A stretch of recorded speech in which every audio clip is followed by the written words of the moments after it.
Oiê, preciosas e preciosos tão amadinhos do meu coração. Como é que vocês estão hoje? Tá tudo bem por aí? Aqui tá tudo bem. Chove, tá frio.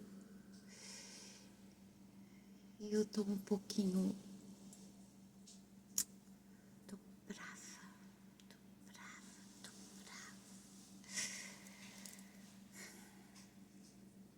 Eu gravei um vídeo tão bacana. Tão bacana. Aí minha irmã chegou.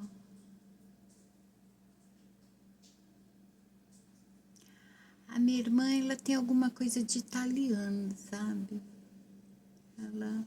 Ela é totalmente diferente de mim. Primeiro que ela fala alto, quase berrando. E ela já chega assim, ô de casa! Na hora que eu tava assim, pra fazer o desfecho do vídeo. Eu perdi o vídeo, né? Porque eu não sei editar vídeo no celular. Mesmo que eu tenha dado pausa, não tinha como eu continuar o meu raciocínio com a presença dela e da minha sobrinha. Enfim, perdi o vídeo. E qual era o tema do vídeo, Shimada? A não casualidade das coisas. Nada é por acaso, tudo tem uma razão de ser. Quer dizer, eu achei que o vídeo estava muito legal. Mas a não casualidade das coisas disse que não, eu podia fazer melhor.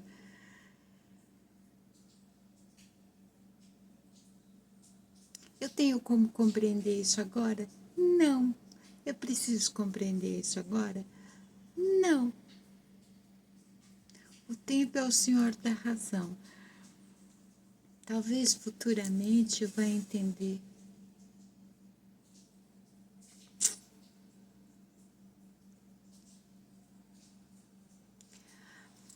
Mas baixa um inconformismo, né?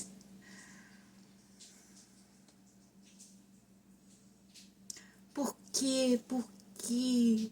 As coisas tão simples para todo mundo, para mim é tão difícil. Porque eu não sou todo mundo. Eu tenho umas manias, assim, muito necessárias para mim.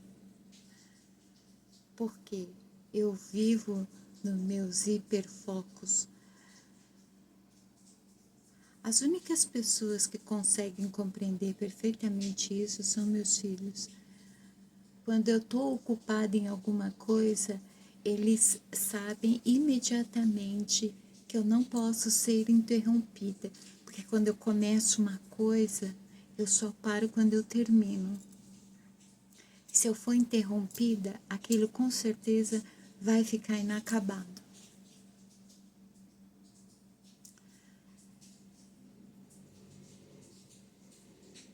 Então, por exemplo, para receber visitas, sempre foi necessário que a pessoa me avisasse previamente que ela iria na minha casa, que dia, que hora. Porque se a pessoa chega de surpresa, muito provavelmente eu não vou atender ela. Por quê? Porque se eu estiver ocupada em algo, e eu sempre estarei ocupada em algo, eu não vou querer interromper aquilo que eu estou fazendo, sabe? Mas a minha irmã, apesar de eu conhecer ela desde quando ela nasceu, ela ainda não entendeu isso. Então tá.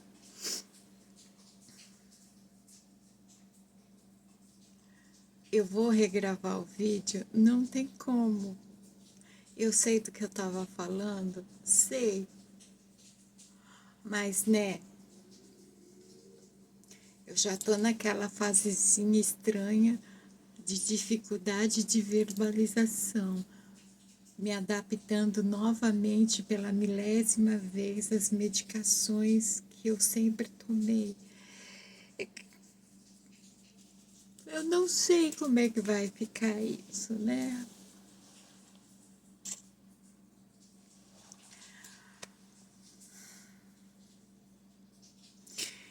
No interessante, assim, o que me deixa mais inconformada é que eu estava conseguindo desenrolar dentro daquela minha normalidade.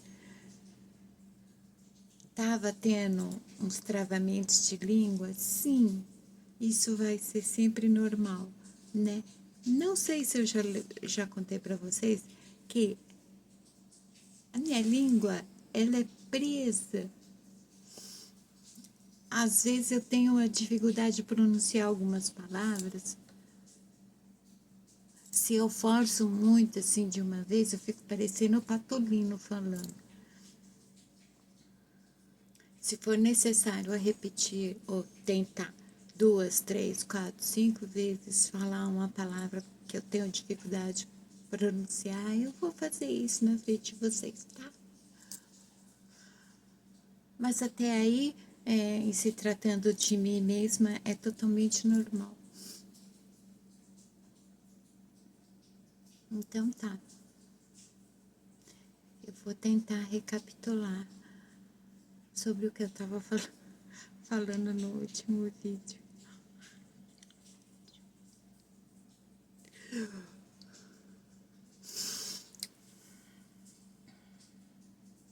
Eu comecei perguntando como é que tá o clima aí, porque aqui tá bastante agradável só para mim. Para geral, eu acho que tá estranho. Por quê? Porque parece que o inverno voltou. E quando o inverno vem, aqui onde eu moro, ele vem com chuva. Sim, porque aqui é a terra da garoa. De umas décadas para cá, tornou-se a terra da chuva mesmo. Chove bem aqui. Não acho ruim, só é ruim quando não tenho guarda-chuva. Eu tinha, não tenho mais. O meu filho fez o favor de quebrar o meu guarda-chuva muito fofo. Mas se for necessário sair, eu saio na chuva mesmo. O importante é que as plantinhas, elas ficam felizes assim, parece que elas estão sorrindo, sabe? Então tá tudo bem. É só as plantinhas para gostar de tomar banho num frio desse. E como é que tá aí? Também tá frio? Também tá chovendo? Também tá com a estação do ano estranhosa? É, porque aqui deveria ser alguma coisa entre outono e primavera, né? Só que alguém lá em cima parece que rebobinou a fita e voltamos pro inverno. Para mim tá tudo bem. Eu gosto do frio.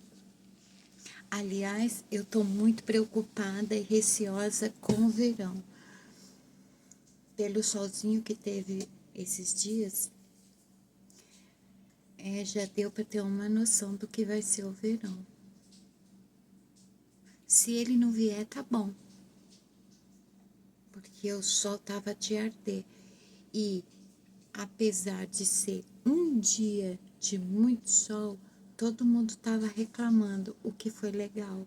Talvez esse monte de reclamação criou uma vibração forte que trouxe de volta o frio. Por que não? Pode ser? Nunca se sabe. Enfim. Aí, quando eu estava falando disso, eu me lembrei de algo que eu acredito piamente.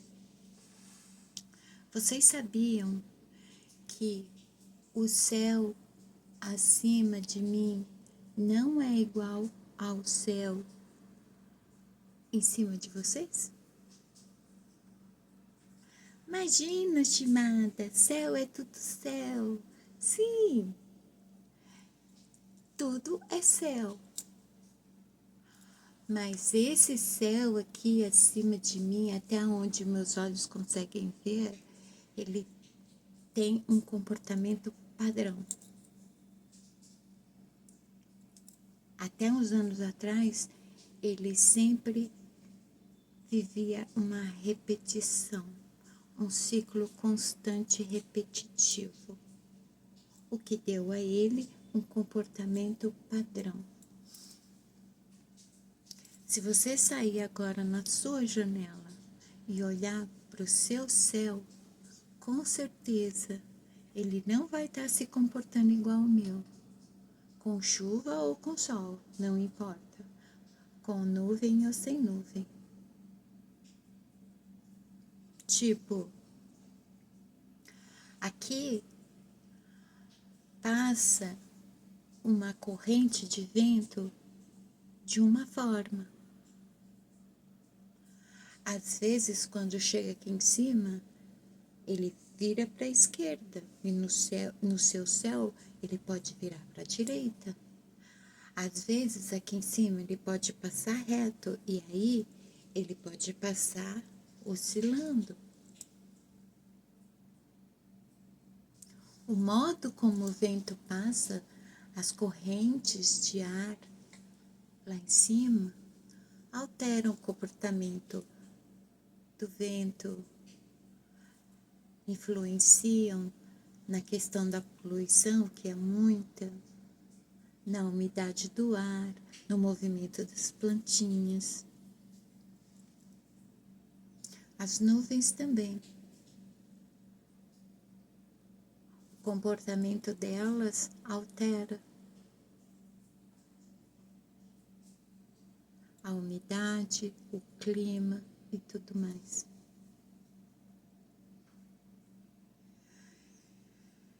Aí eu lembrei, quando eu estava falando sobre isso, eu lembrei que quando eu morava no Japão, eu estava assistindo pela TV japonesa a Fórmula 1.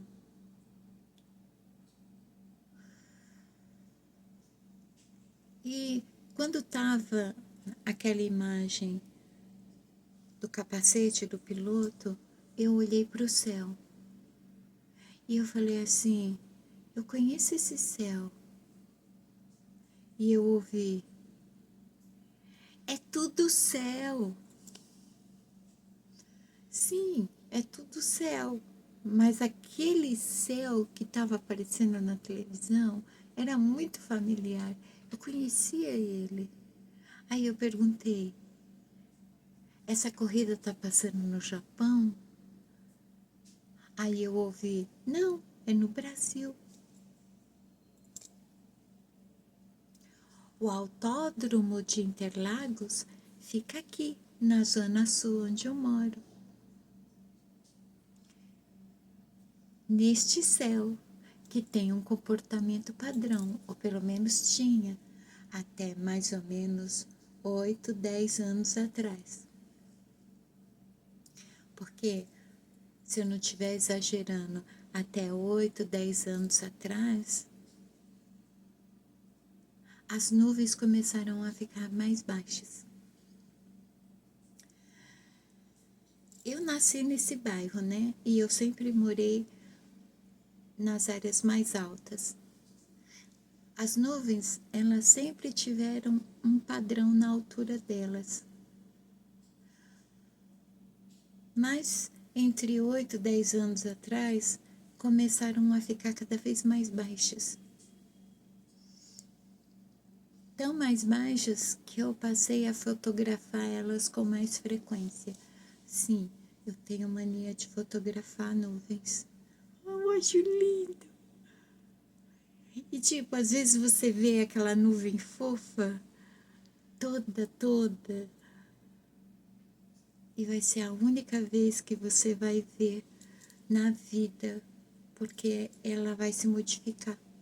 Então, eu tiro a foto para guardar aquele jeitinho que eu tô vendo ela. Porque aquele jeitinho, ela não vai aparecer mais. Aí eu lembro de comentar,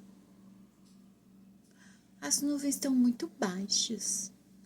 E eu ouvi, ai, lá vem você com a sua imaginação. Poucos anos depois, eu li uma notícia, os cientistas dizendo que sim, as nuvens, elas estão mais baixas. E por quê? É a tentativa do planeta de se auto-resfriar.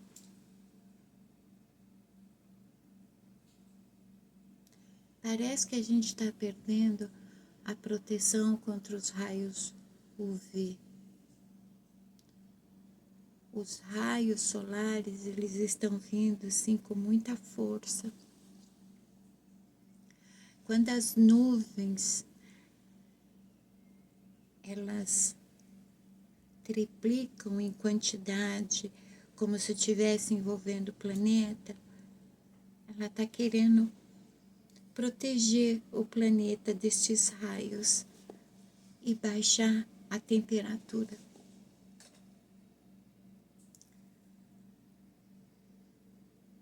Desde pequena eu tenho a mania de ficar observando o horizonte e o céu, tanto de dia quanto de noite. Isso fez com que eu memorizasse o padrão de comportamento do céu, porque sim, de estação a estação, o céu ele tem um padrão de comportamento, assim como o sol. A cada horário do dia, ele está numa posição no céu.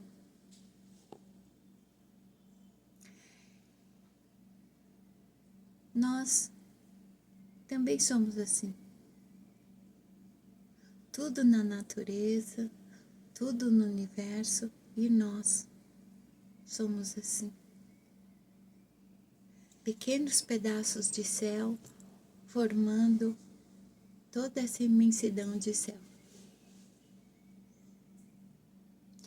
Tá certo que tem grupos que formam um inferninho, mas vamos deixar esse povo de lado. Vamos falar do nosso céu, o pouquinho de céu que a gente é, o pouquinho de céu, pedacinho de céu que a gente tem dentro da nossa realidade, sobre a nossa cabeça, que é só um pedaço da imensidão de céu. Assim somos nós. Quem nós somos de fato, a nossa essência, é uma pequena centelha ardendo, luminosa, que faz parte de uma fonte gigantesca.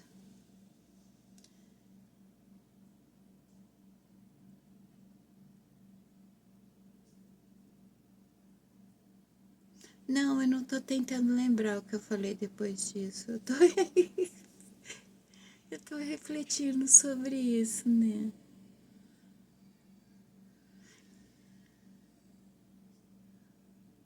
Eu poderia dizer, a espiritualidade ela não se contradiz, mas nada do que é natural, a natureza, o universo, o planeta, não se contradizem também, porque um existe em prol do outro, menos o ser humano. O ser humano está desaprendendo a fazer isso, né?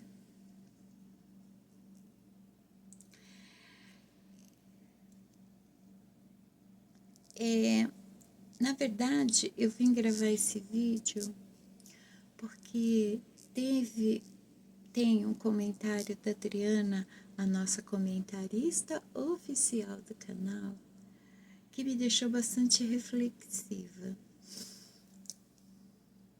Quero que vocês entendam que, independente de como será o comentário de vocês, não importa que seja uma frase curta, para mim vai haver uma complexidade muito grande nessa frase curta. Vai me despertar a reflexão. É que nem a frase de Sócrates: conhece-te a ti mesmo. Tanta gente repete, tanta gente conhece, tá para todo lado, mas poucas pessoas têm a consciência da complexidade vasta por trás de uma frasezinha tão curta. Todas as frases são assim. E a Adriana, ela comentou no meu vídeo sobre o Setembro Amarelo, a frase: eu sinto muito que você tenha passado por tudo isso. Automaticamente eu lembrei que em um comentário dela, onde ela compartilha ter sofrido muito com a mãe, eu disse a mesma frase. Eu sinto muito que você tenha passado por isso. Em outra ocasião também eu disse a mesma frase. Então, quando eu li o comentário dela, eu pensei: a empatia é uma coisa incrível, porque toda vez que uma pessoa diz: eu sinto muito que você tenha passado por isso, ela realmente sente, mas não há palavras para trazer algum acalento, um consolo naquele momento, diante daquela circunstância, sabe? Consequentemente, eu me perguntei: você sente muito por tudo que você passou? Você lamenta por tudo que você passou?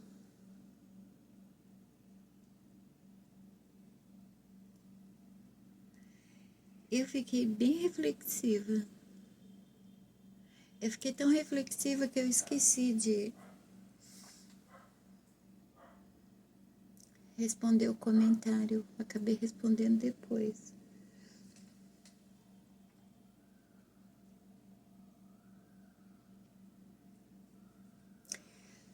Seria muito contraditório eu lamentar por tudo que eu vivi. E sendo contraditório, eu seria muito hipócrita em tudo que eu falo aqui. Também seria bastante falsa, fingida.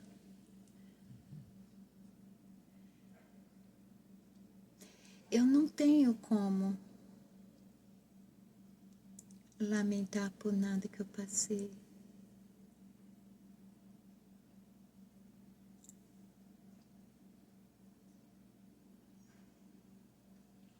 Durante a infância, que foi o período onde houve mais sofrimento, eu sofri mais agressões, eu não alimentava nenhum sentimento ruim. Creio eu que isso tem muito a ver com a natureza de cada um, visto que há casos de pessoas que, ainda crianças, passam a desenvolver, por exemplo, sentimentos de agressividade, de vingança, de ódio, justamente por passar frequentemente por situações de agressão, né?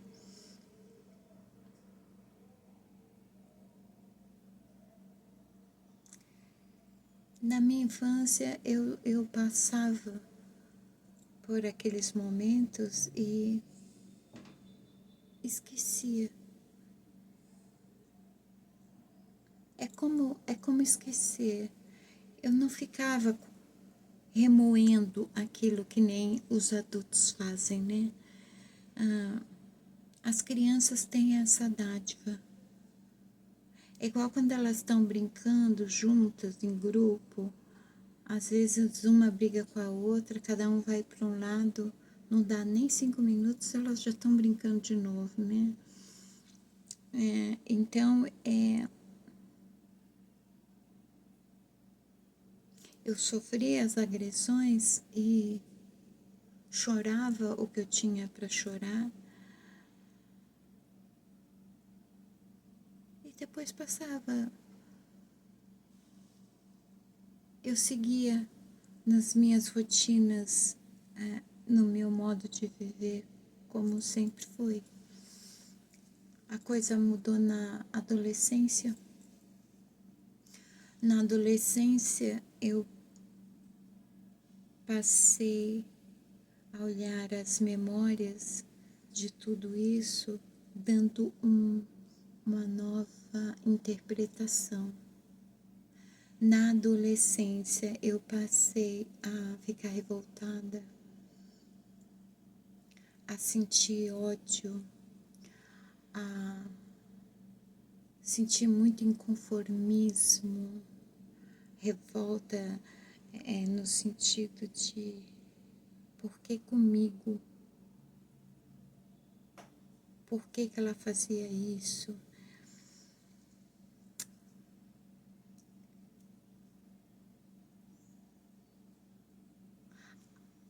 A adolescência não é uma época ideal para a gente buscar o nosso eixo, o nosso equilíbrio, o nosso centro, sabe?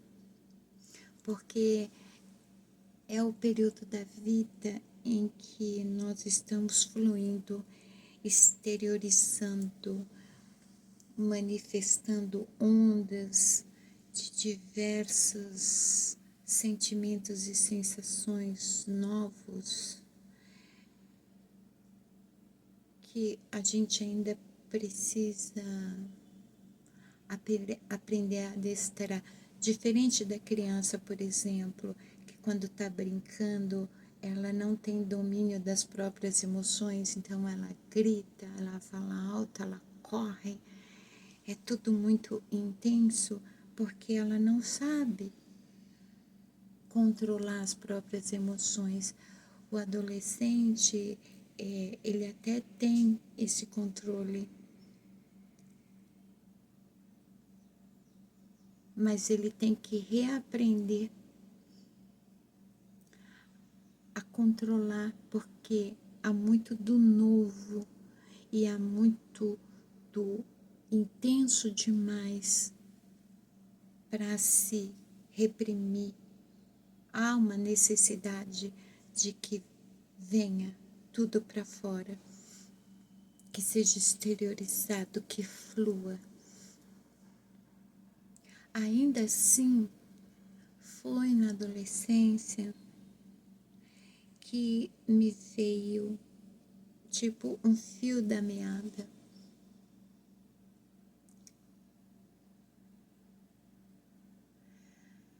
Não é que que ela gostava menos de mim, não é que ela preferia mais meus irmãos, não é que havia um preferido ou menos preferido. E aí, automaticamente, isso me remete a um outro comentário da Adriana, onde ela menciona que a mãe dela preferia mais uns irmãos do que outros, né? Uns filhos do que outros.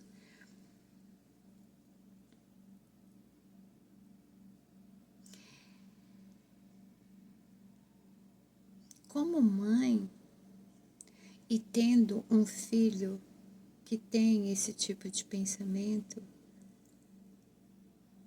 eu não sei se é exatamente isso que a gente pensa. O meu filho do meio, ele tem época que ele acha que o meu preferido é o mais velho. Tem outras épocas que ele acha que o meu preferido é o mais novo. E eu não tenho preferidos. Nem tem como. Porque é incrível como os três nasceram de mim, tem tanto de mim, mas são tão únicos e tão incríveis, cada um naquilo que ele se propõe a realizar. Só que esse meu filho é o filho do meio. E como é difícil ser o filho do meio, né? Porque o nosso foco vai estar nos extremos. No filho mais velho, que sempre está mais adiantado que os outros, em fases difíceis, aonde, de certa forma, a gente vai cobrar um pouco mais, pegar mais no pé. E o mais novo, há muito do que se ensinar de novo. O que os filhos do meio acho que nunca vão saber é que uma mãe que confia em toda a dedicação que dá aos seus filhos, ela nunca vai subestimar nenhum de seus filhos. E na dificuldade de, por exemplo, no meu caso, criar 3 filhos, cada um numa fase de vida diferente,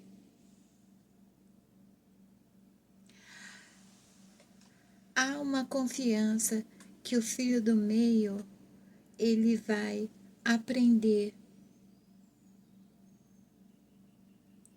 tudo o que ele precisa para quando ele chegar na mesma fase de vida com o mais velho e com o mais novo. Não é que o filho do meio é largado de lado, ele não é superestimado. E talvez os filhos do meio não saibam disso.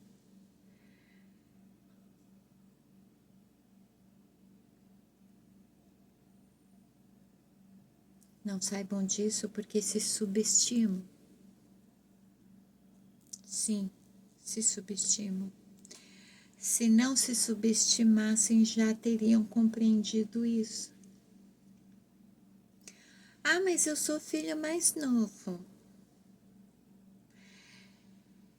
Dependendo de quantos irmãos você tem, ou você recebeu atenção demais, ou atenção nenhuma. Principalmente se você for a raspa de tacho, né? Aquele filho que nasce anos depois do último filho que havia nascido. É a idade onde os pais, principalmente a mãe, já está muito cansado, já está muito esgotado. Os compromissos do dia a dia, as dificuldades, elas não diminuem com o tempo, né? há uma série de fatores que justificam não que o filho mais novo tem menos valor, é o tempo que ele chega. É que nem também o meu filho mais novo. Às vezes ele fala algumas coisas para mim como se eu sempre, a vida toda, tivesse sido uma mulher fechada dentro de casa, apenas ocupada com as tarefas do lar. Porque quando ele veio para o mundo, era assim que eu vivia. Ele não conhece quem era eu antes disso. Da mesma forma, o filho mais novo, da mesma forma, o filho mais velho, embora o filho mais velho, ele tenha conhecido, por exemplo, o que é ter uma mãe que trabalha fora, o que é passar dificuldade com a mãe.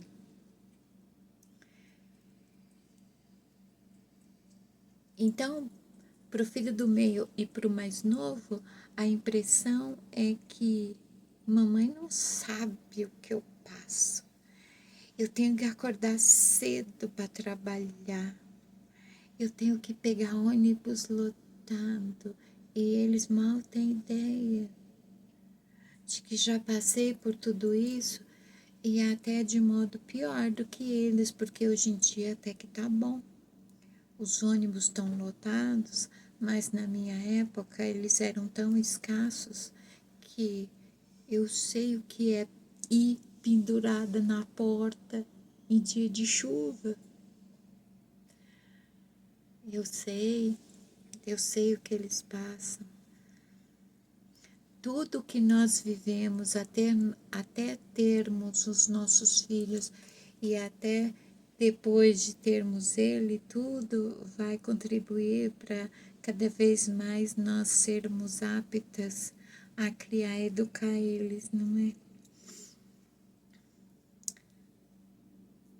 Então, assim como eu e meus irmãos, que foram criados totalmente diferente do modo que eu fui criada, assim como meus filhos, assim como a Adriana, os irmãos dela, assim como todos que têm irmãos.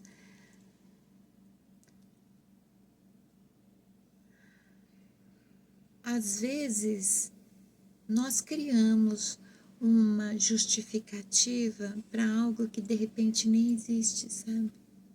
Que nem, por exemplo, minha mãe preferia meus irmãos, ela me odiava. E não havia nada disso. Havia eu justificar o porquê eu tinha um tratamento diferenciado.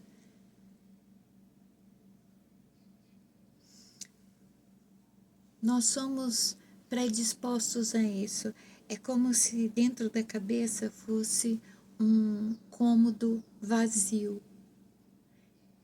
E a gente acha que tem que imobiliar ele. Só que quando a gente vai imobiliar, a gente acredita que a gente tem que ocupar todos os espaços, não apenas pelo chão, mas também pelas paredes. E a gente lota de coisas.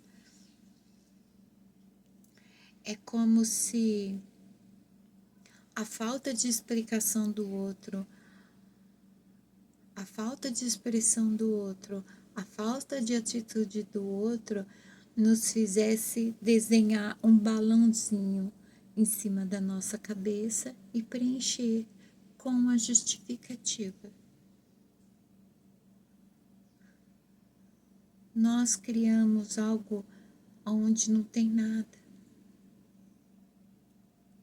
Porque, na verdade, a minha mãe não tinha preferidos. O senso de criação da minha mãe é que era diferente. Eu já era uma criança diferente e tinha que, consequentemente, ser criada de um modo diferente. Os meus irmãos, não. O padrão de criação para os meus irmãos servia para eles, enquanto para mim não. A época em que eu virei o saco de pancada dela não foi porque ela me odiava ou porque ela sentia alguma coisa ruim. Porque se eu puxar da memória, quantas vezes eu tentei proteger a minha irmã de não apanhar. Muitas vezes eu apanhei por ela. Muitas vezes era eu que estava aprontando o que não devia, por exemplo, desmontando o despertador para procurar a alma do despertador. É uma longa história, depois eu conto, mas eu já contei em outro vídeo. A minha curiosidade me colocava em maus lençóis, né? E minha mãe era uma pessoa que estava sobrecarregada, estressada, e o modo que ela conhecia de extravasar aquilo é o mesmo que foi usado com ela.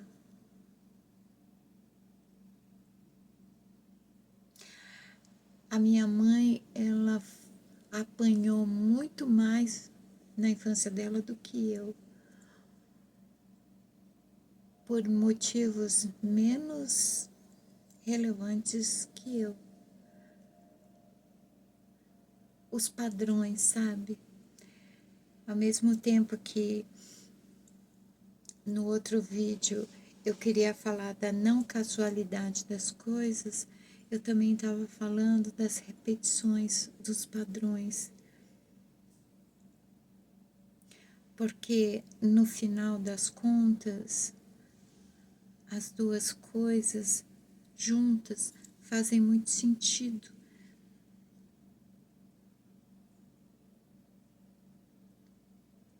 Nada é por acaso, tudo tem uma razão de ser. Portanto, eu não posso lamentar o que eu vivi até aqui. Porque se eu não tivesse vivido tudo que eu vivi, eu não seria a pessoa que eu sou hoje. E aí alguém me diria: ah, quer dizer que para ser uma pessoa melhor a gente tem que ser um saco de pancada? Não, não é sobre isso. Não é especificamente sobre o que cada um passa na vida. Primeiro, né, somos predispostos a comparações. Ah, eu sofri mais que você, porque enquanto você era espancada, eu era espancada e deixada sem comer. O sofrimento não se mede. Consequentemente, sofrimento não se compara. Porque de repente, uma surra em mim doía menos e a mesma surra em você pode doer muito mais. Por que não?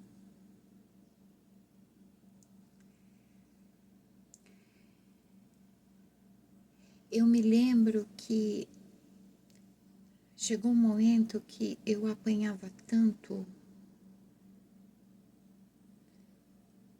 que essa repetição e os motivos tão banais para apanhar eram tão frequentes, era sempre uma desculpa para que eu apanhasse, que eu não sentia mais a dor. Eu não sentia mais naquela proporção das primeiras vezes. A ardência da cinta, do chinelo, do fio de ferro, não tinha, não tinha mais o mesmo impacto. Era como se a minha pele tivesse ficado calejada, que eu não conseguia sentir mais. E a coisa chegou no ponto que eu comecei a apanhar muda, eu já não chorava mais, eu não reclamava mais, eu não pedia ajuda. E isso deixava minha mãe mais nervosa e ela batia com mais força. Até que chegou um momento em que ela parou de bater.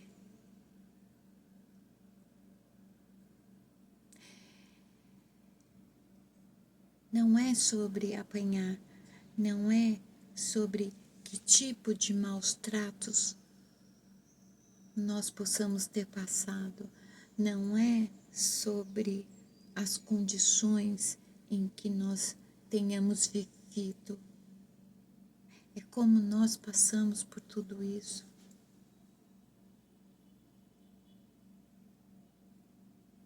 Porque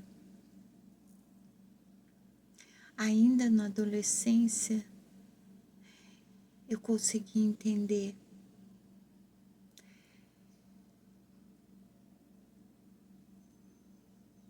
que toda a surra que eu levei, eu poderia ter tirado um aprendizado. Porque muitas vezes eu ouvia a minha mãe dizer: é melhor você aprender com a sua mãe do que com a vida. É melhor que a sua mãe te bata do que a vida. E eu comecei a refletir profundamente sobre isso.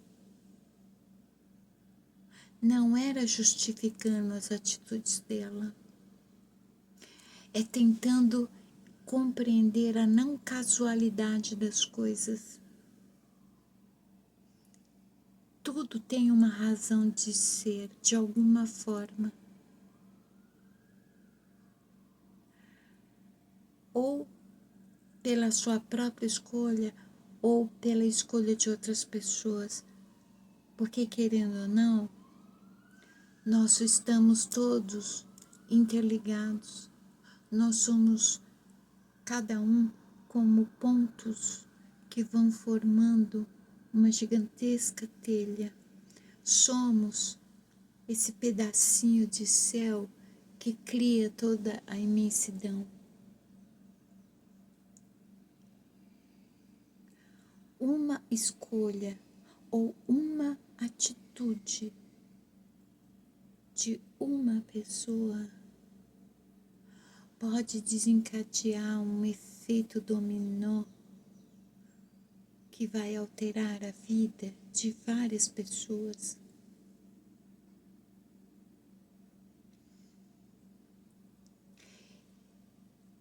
Eu lembro que eu assisti uma vez um filme que eu não me recordo o nome, mas eu pretendo assistir ele novamente.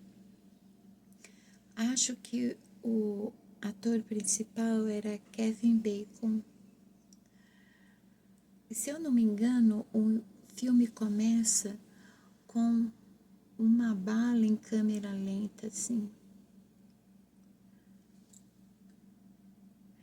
E todo o filme, ele gira em torno de vários eventos que resultaram naquela bala que foi disparada.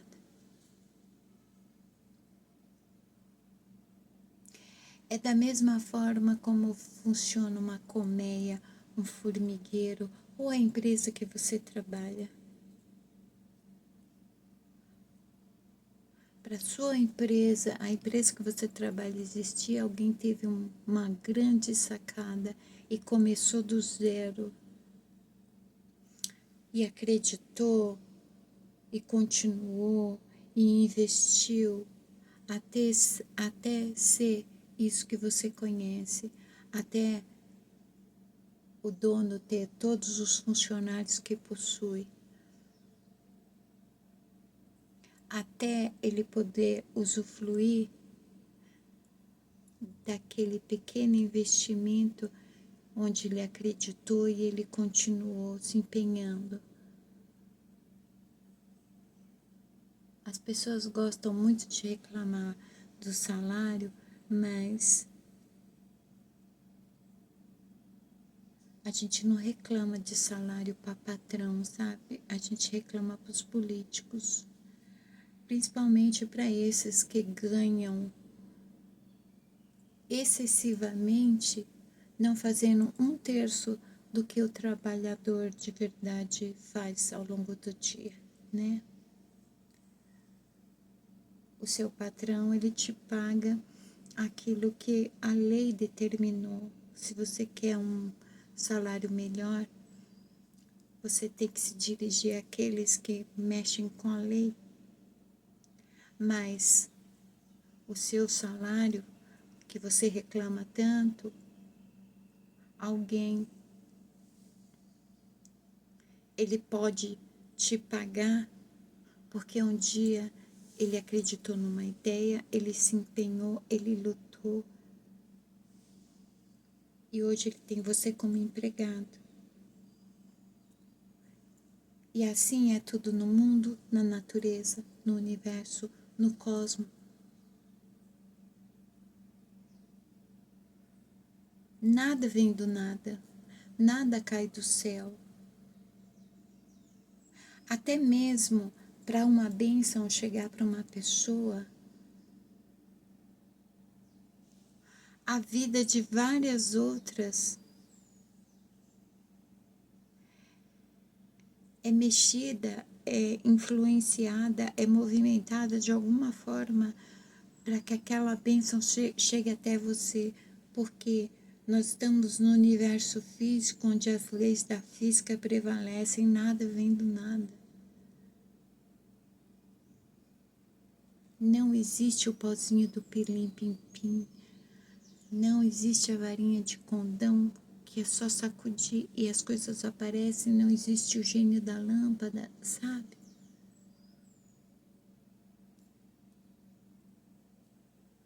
Então, o sofrimento não se mede. O que para mim pode ser tolerável, para outra pessoa pode não ser. Chega a ser um insulto tentar medir sofrimento ou competir, querer ter sofrido mais que outras pessoas. Não, cada um passa por tudo de uma forma e isso tem que ser respeitado. E nunca será que tipo de sofrimento você teve.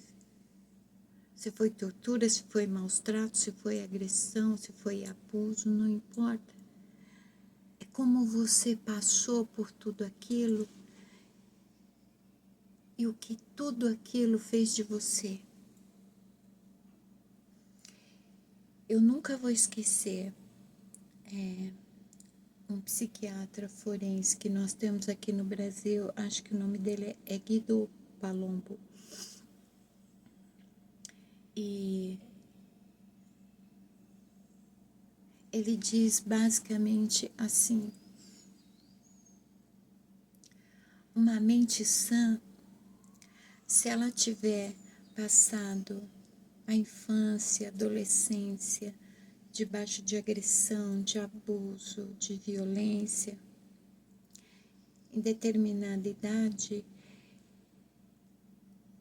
ela vai pensar: eu não mereci nada do que eu passei, ninguém merece. Eu não vou reproduzir isso. Eu não vou fazer nunca nada disso que fizeram para mim. A pessoa doente é o contrário. Uma pessoa doente, ela, doente entre aspas, porque tudo é escolha, ela vai passar todo tipo de violência e ela vai decidir que, é isso que eu recebi, é isso que eu vou dar.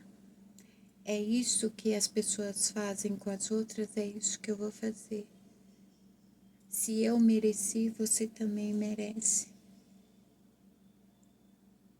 É doença entre aspas, porque é a anulação total da empatia, dando lugar à total mesquinhez humana, esquecendo-se de quem é de verdade, em essência e como animal.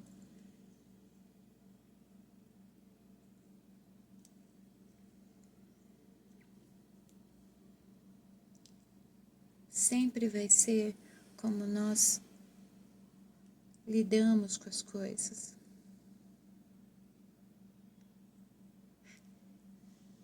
De tanto apanhar, chegou uma hora que não doía mais.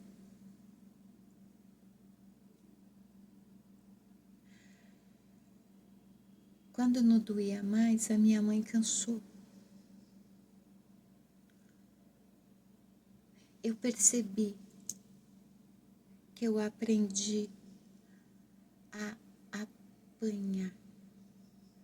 É muito fácil aprender a bater, mas aprender a apanhar não é para qualquer um, né? Da mesma forma,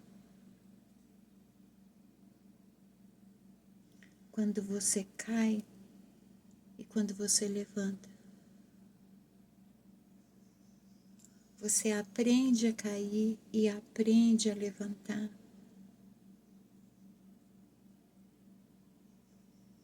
É tão verdade que anos depois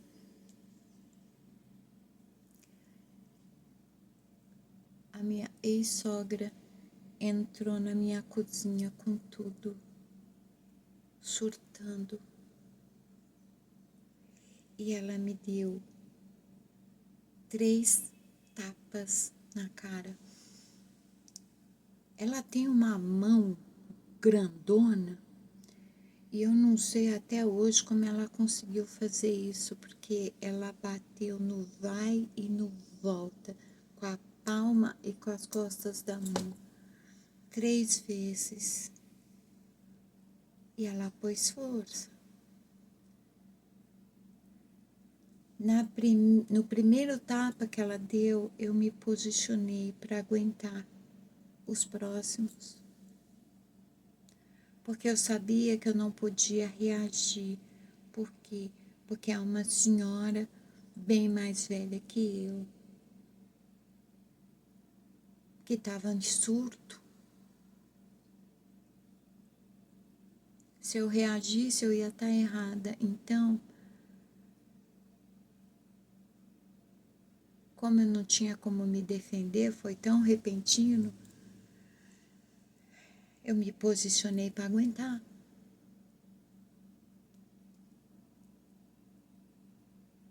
Caí da mesma forma. Acho que foi sexta-feira eu levei um tombaço, né? Na esquina. Se aquela esquina falasse, vocês não têm ideia de quantas e quantas e quantas vezes na minha infância, até pouco antes da adolescência, eu caí naquela esquina, escorreguei. É uma subida, né? É a esquina de uma subida, então ela é meia inclinada.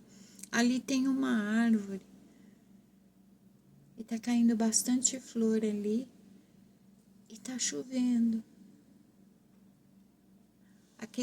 Aquela quantidade de flor junto com água, acontece o quê, né? Escorregão na certa. Pensa no tombaço que eu levei. Aquele escorregão que te joga para cima e você paft.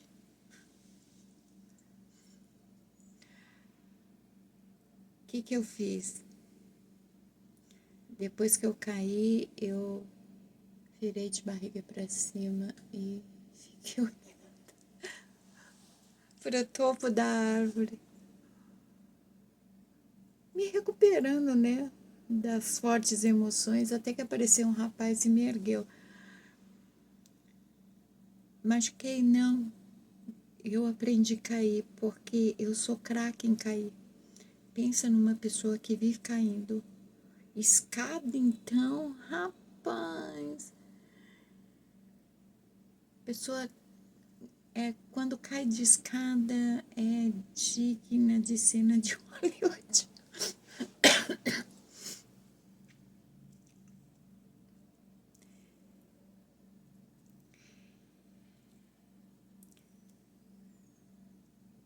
Tudo tem uma razão de ser. Nada é acaso. Para muitas vivências, pode parecer muito forte essas palavras, né? Aí eu me lembro de outro filme.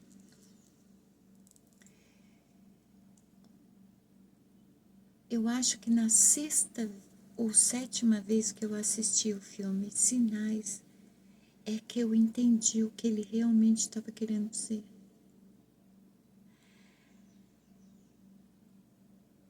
Incrível, né?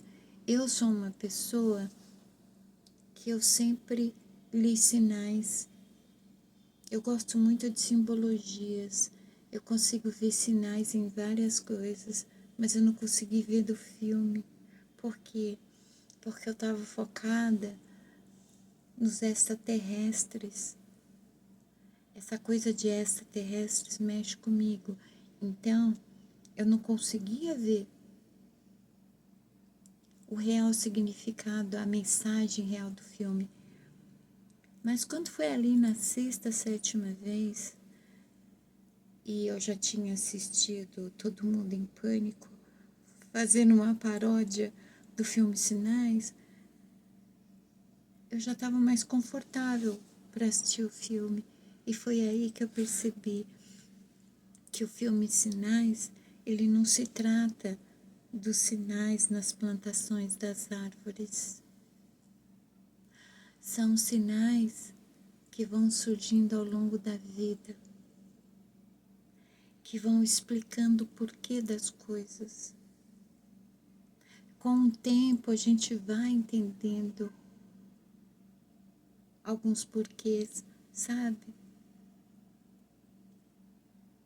Eu sei que tem vivências que são muito difíceis na nossa vida.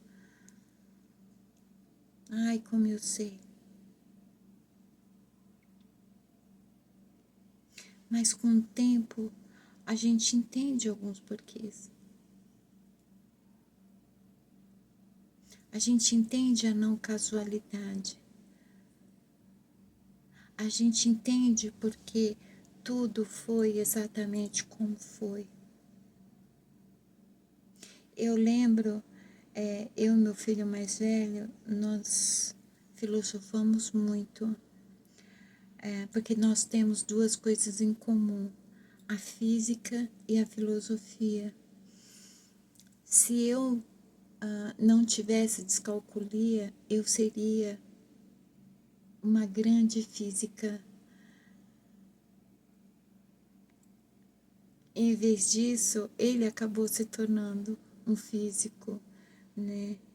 Ao mesmo tempo, ele também é psicanalista como eu. E a base da psicanálise é a filosofia. Nós amamos filosofia. Então, nós, sempre que temos a oportunidade de estar juntos, nós estamos filosofando sobre tudo, teorizando. Uma vez ele me disse,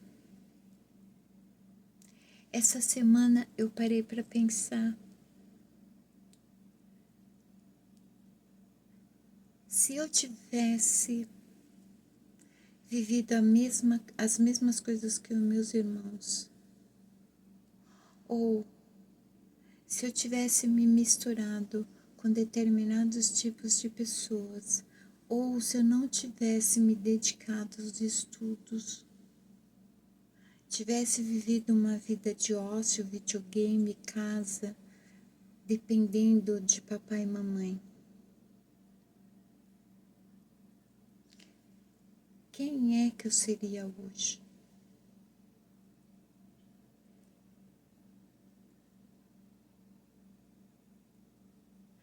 Há tanta disciplina que ele recebeu, no sentido de ele ser responsável por os estudos.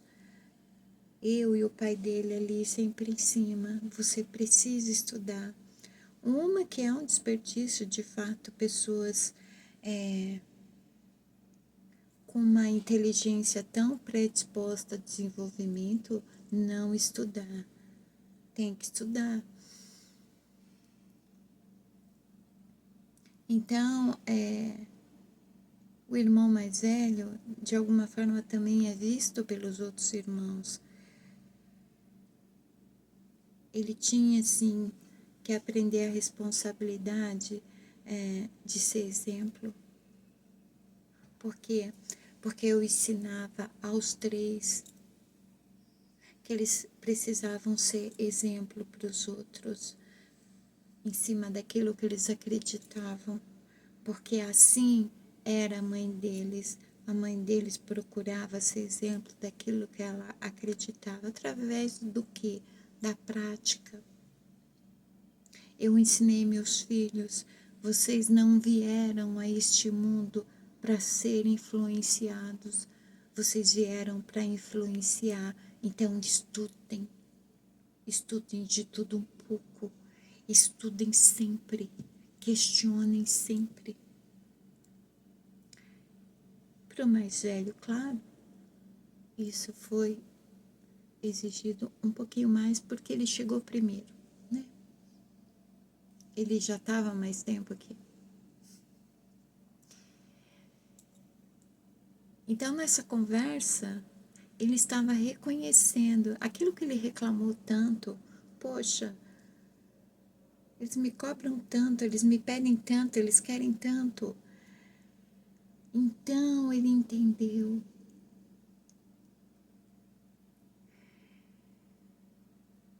Se ele não tivesse se dedicado aos estudos, que tipo de indivíduo ele seria? Como ele estaria vivendo?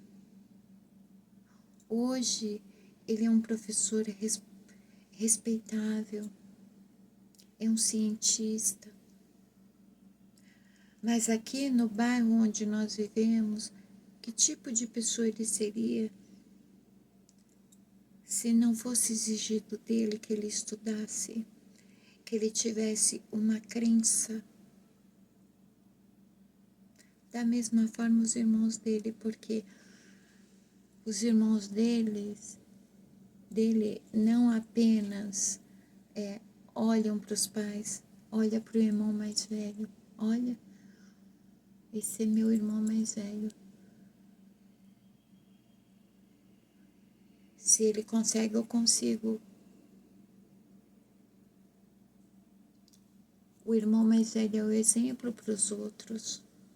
E não é que é uma responsabilidade, mas sendo.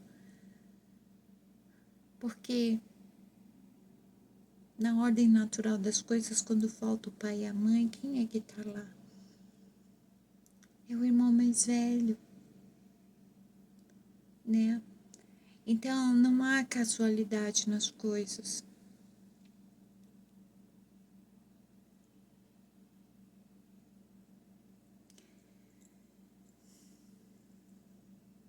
Nem na nossa existência, nem como vivemos até aqui. Por mais cruel que possa parecer, tá?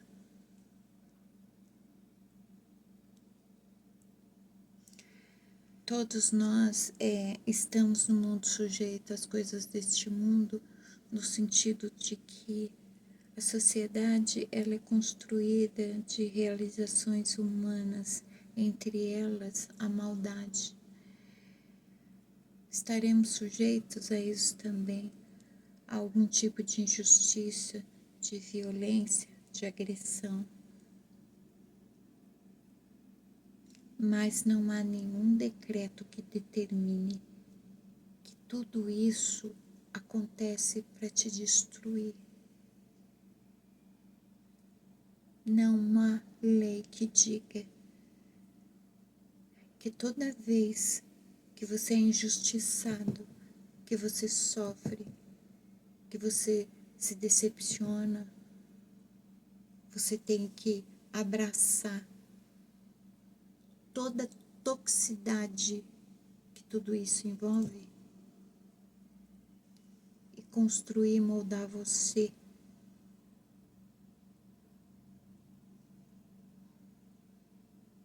É só lembrar da sua origem, da sua natureza, do modo que você foi criado, como você lidou, como você enxergou, o modo como você foi criado, como você enxergava a realidade do meio onde você vivia.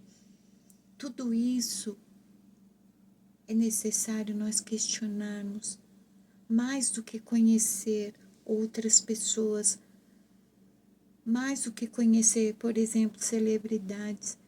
Tem gente que adora um site de fofoca, um programa de fofoca para saber da vida de celebridades, mas não sabe 1/3 da própria vida.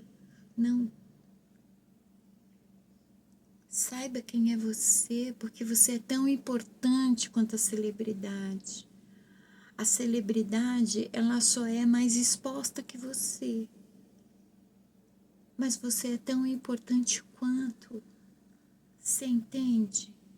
Então procure saber de você, da sua história, da sua origem.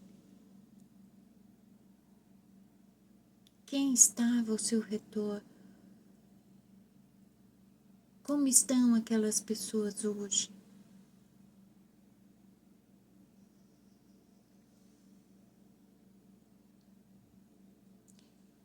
Eu gostaria que todas as pessoas tivessem a memória de longo prazo, assim como eu tenho.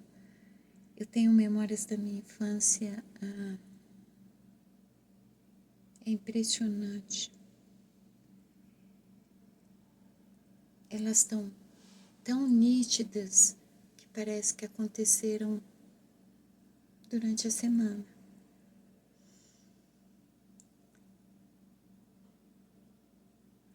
Agora, por exemplo, né, semana do meu aniversário, eu tenho tantas lembranças boas do dia do aniversário, principalmente do meu tio mais novo, que sempre estava comprando um presente para mim. Eu fui a primeira criança da família, né? Eu era a queridinha dos titios, até começarem a nascer os outros primos e os meus irmãos. Mas até chegarem quem era a queridinha mais velha. Eu me lembro de todos os presentes que meu tio comprava para mim. Eu me lembro da carinha dele de satisfação com a minha alegria, porque eu realmente gostava de receber os presentes dele, porque eu realmente amo ele. E eu achava muito legal, assim, ter um tio que era tão novinho. Meu tio era um rapaz.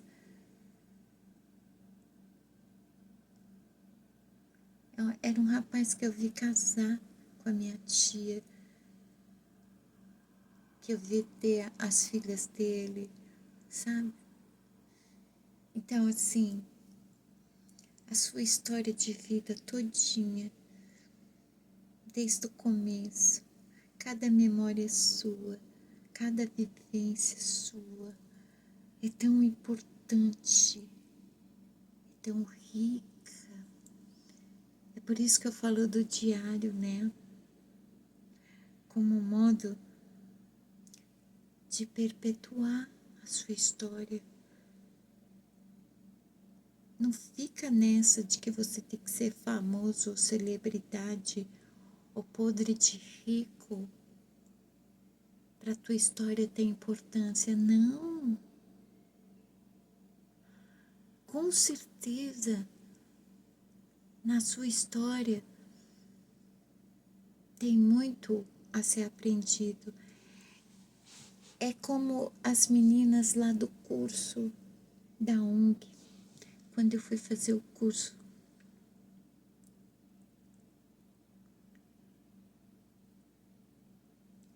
Eu lembro que uma começou a contar a história de vida dela. Eu passei a admirar tanto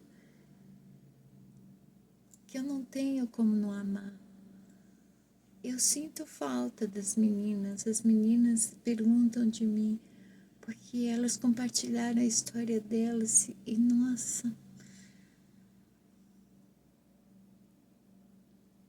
apesar de tudo que eu já passei na vida, eu ouvia a história delas e pensava, nossa, eu não seria capaz de suportar isso. Todos nós passamos experiências muito difíceis, mas cada um suporta de uma forma. Ela conseguiu superar as adversidades da vida dela. Passou pela minha cabeça, se fosse comigo, acho que eu não conseguiria, não. E isso me fez admirar ela. Eu adoro ouvir, não fofoca, não desabafos de forma vitimista. Eu gosto de ouvir a história de vida das pessoas.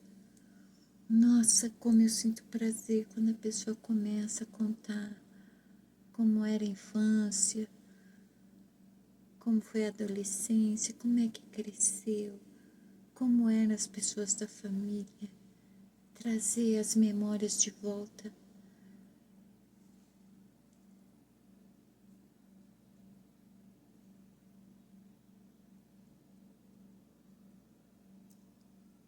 Até mesmo as nossas maiores perdas.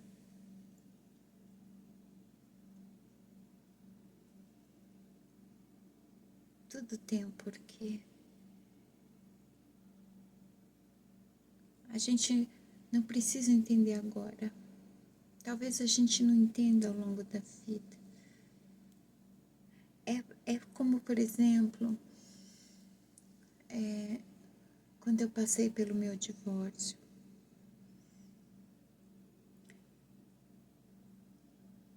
Quando eu fiz aquele vídeo verdadeiro ou falso, verdade ou mentira, eu estava colocando em xeque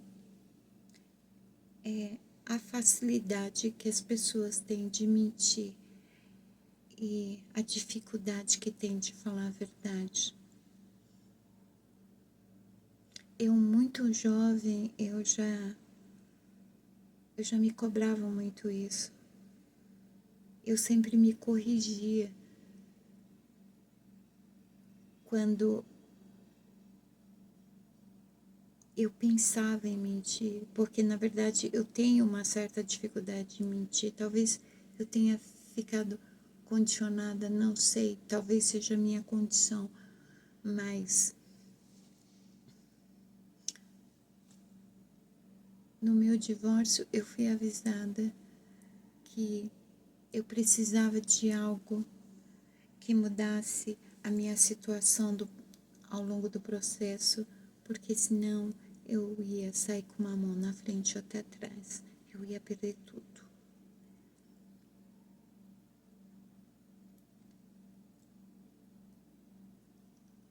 Eu não teria como criar uma mentirinha para me beneficiar.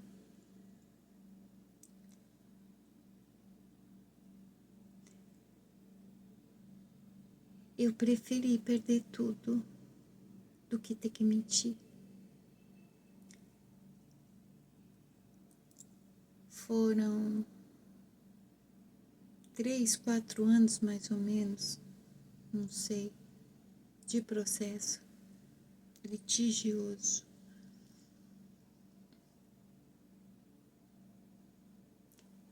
eu me recusei a mentir. Eu comecei a minha defesa no processo e fui até o final falando a verdade, com os documentos que eu tinha, com fotos, com relatos, com o que eu tinha. Sempre com a verdade. Eu não podia distorcer tudo o que eu tinha vivido até ali. Eu não podia distorcer fatos da minha realidade, sabe? Eu achei uma proposta totalmente indecente. Pegar algo real da minha vida, distorcer para me beneficiar ou criar algo que não existe na minha realidade para me beneficiar. Não, não, não, não. Eu perdi tudo. Perdi tudo. Principalmente a minha casa querida que, nossa, como eu ralei tanto.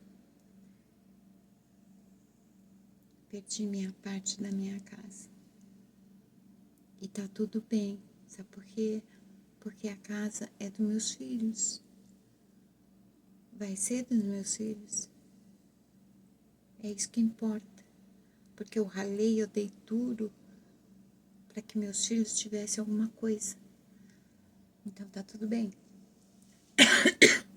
Desculpa. Mas eu fui até o fim. Até o fim com a verdade.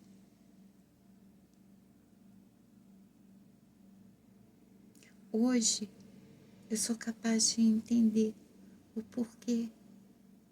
Por que a pessoa que mentiu, ela foi tão favorecida, ela se deu tão bem, ela está usufruindo bem daquilo que ficou com ela. Só que ela não tem mais saúde. Só que a mente dela está mais doente do que sempre teve.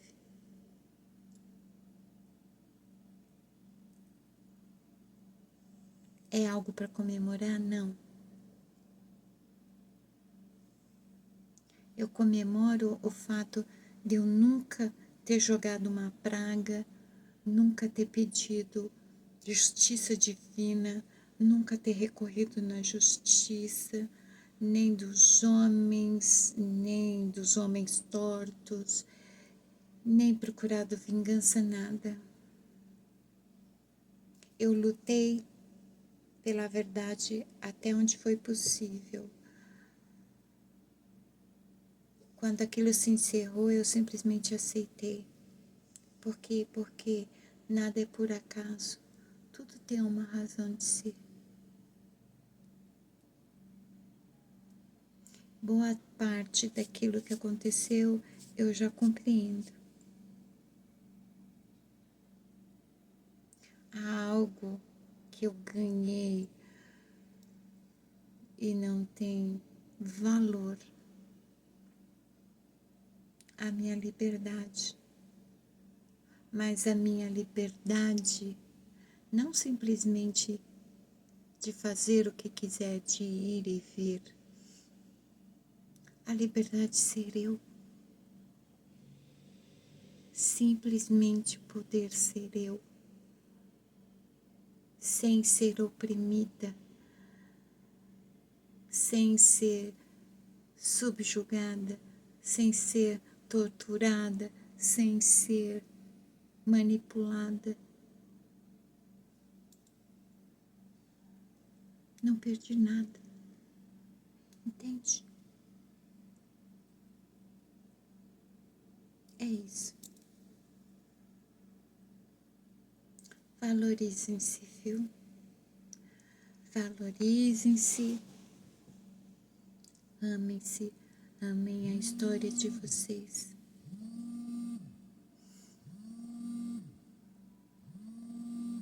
Beijos na alma.